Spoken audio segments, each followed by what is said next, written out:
दिल्ली में हलचल बहुत ज्यादा है क्योंकि बैठकों का दौर लगातार जारी है और प्रधानमंत्री नरेंद्र मोदी के साथ एनएसए अजीत डोभाल की बताया जा रहा है कि बड़ी बैठक है। भारत पाक टेंशन के बीच में लगातार दिल्ली में बैठकों का दौर देखने को मिल रहा है।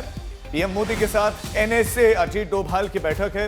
अजीत डोभाल बहुत इंपॉर्टेंट शख्सियत है और पीएमओ में पीएम मोदी और डोभाल की बताया जा रहा है कि बैठक चल रही है दिल्ली में, लगातार बैठकें। इस बीच में मॉकड्रिल को लेकर भी बैठकें, लेकिन दूसरी तरफ पीएम मोदी की इंपॉर्टेंट बैठक है, वो भी एनएसए के साथ। और एनएसए अजीत डोभाल की बड़ी महत्वपूर्ण भूमिका रही इससे पहले, चाहे वो एयर स्ट्राइक हो, चाहे सर्जिकल स्ट्राइक हो, या देश में कुछ जो बड़े बड़े फैसले लिए गए उसमें।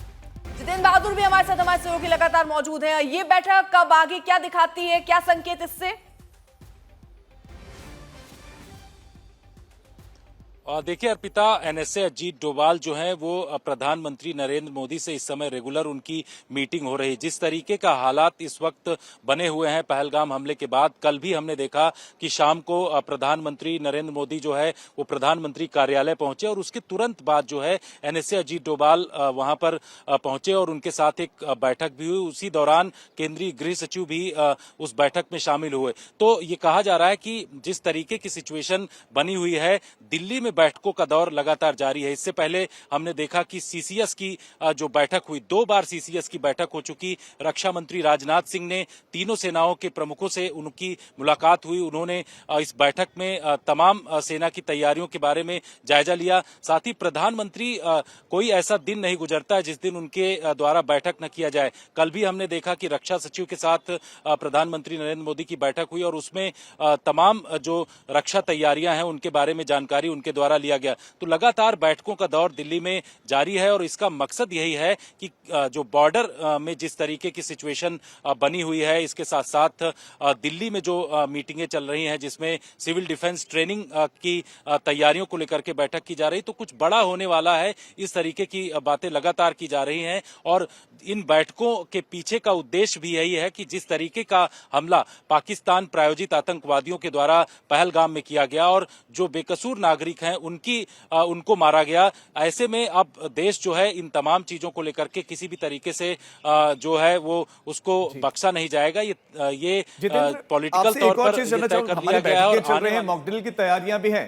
लेकिन अगर हम रूस के पास देखें तो उनके पास एक पूरा तंत्र है, S-400 जैसे उनके पास एयर डिफेंस सिस्टम है, आयरन डोम इजराइल के पास है। भारत की बात करूं तो ऐसे हमलों से बचने के लिए क्या हमारे पास इस तरह का तंत्र है? बिल्कुल राजीव, भारत के पास तमाम ऐसे जो है एयर डिफेंस से जुड़े हुए तंत्र हैं। रूस से ही S-400 जो है भारत के पास मौजूद है। इसके साथ साथ जो एक सीरीज है भारत के पास कि किस तरीके से अगर जो है किसी भी एयर स्ट्राइक दुश्मन देश की तरफ से किया जाता है तो उससे निपटने के लिए भारत के पास कैसी तैयारी है। और उसके लिए भारत हमेशा से, चाहे वो DRDO हो, उसकी तरफ से तमाम जो है इसको लेकर के कदम बढ़ाए जाते रहे हैं। साथ ही भारत के पास कई ऐसे एयर डिफेंस सिस्टम है जिसका नाम सुरक्षा के लिहाज से हम नहीं ले सकते हैं, लेकिन बहुत सारी ऐसी तैयारियां हैं भारत की जो कि पूरी तरीके से उसको पुख्ता कर लिया गया है। और उस पुख्ता तैयारी के साथ ही भारत जो है अब अपने सिविलियंस जो हैं उनको पूरी तरीके से तैयार कर रहा है और सिविल डिफेंस ड्रिल को लेकर के एक तैयारी की जा रही है, जिसका मकसद यह है कि अगर युद्ध जैसे हालात बनते हैं तो उसमें किस तरीके से आगे कदम बढ़ाना है और किसी भी व्यक्ति को, किसी भी नागरिक को कोई भी दिक्कत न हो, इस तरीके के कदम बढ़ाने के लिए केंद्रीय गृह मंत्रालय में तमाम जो सुरक्षा या सिविल डिफेंस से जुड़े हुए लोग हैं उनकी पूरी तैयारी कराई जा रही है, उनको निर्देश दिए जा रहे हैं। हिमांशु भी इस वक्त जुड़ चुके हैं, उनके पास भी कोई अपडेट, क्योंकि बैठक चल रही है अजीत डोभाल के साथ। हिमांशु,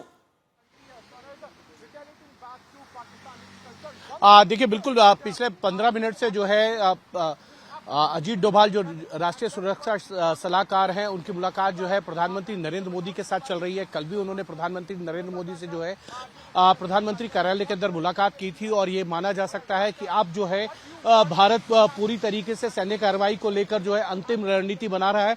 और क्योंकि कल MHA की तरफ से जो है कई स्टेट्स को ये एडवाइजरी जारी किया गया है कि वो मॉक ड्रिल करें और उसको लेकर बताएं कि लोगों को कैसे जो है बाहर निकाला जा सकता है जब ऐसी स्थिति आए युद्ध की, उसको लेकर, और कैसे सायरन का जो है फ्लाइट के जो साइरन है उसको लेकर। तो इस चीज को माना जा सकता है कि एनएसए की ये मुलाकात कहीं ना कहीं एक अंतिम रूप दिया जाएगा कि किस तरीके से जो है भारत जो है सैन्य कार्रवाई करेगा आतंकियों के खिलाफ और उनके उनके साथ जो साजिश करता है, और पाकिस्तान के खिलाफ जिन्होंने अपनी जमीन जो है आतंकियों को ट्रेनिंग कैंप के लिए या आतंकी को छुपाने के लिए हमेशा दी है। और इस चीज कड़ी में देखें तो अभी तक जो है डिप्लोमेटिक स्तर पर भारत ने कड़े एक्शन पाकिस्तान के खिलाफ लिए हैं, आर्थिक स्तर पर लिए हैं, लेकिन सैन्य कार्रवाई को लेकर पूरा देश चाहता है कि सैन्य कार्रवाई हो, जिसको लेकर रक्षा मंत्री राजनाथ सिंह ने भी ये कहा था कि प्रधानमंत्री की कार्यशैली हम सब जानते हैं और भारत जो चाहता है, भारत की जो जनता चाहती है वो होके रहेगा। और गृह मंत्री ने भी कहा था चुन चुन कर बदला लिया जाएगा। तो एक तरीके से देखा जाए तो अब ये कहा जा सकता है। बहुत शुक्रिया इस जानकारी के लिए।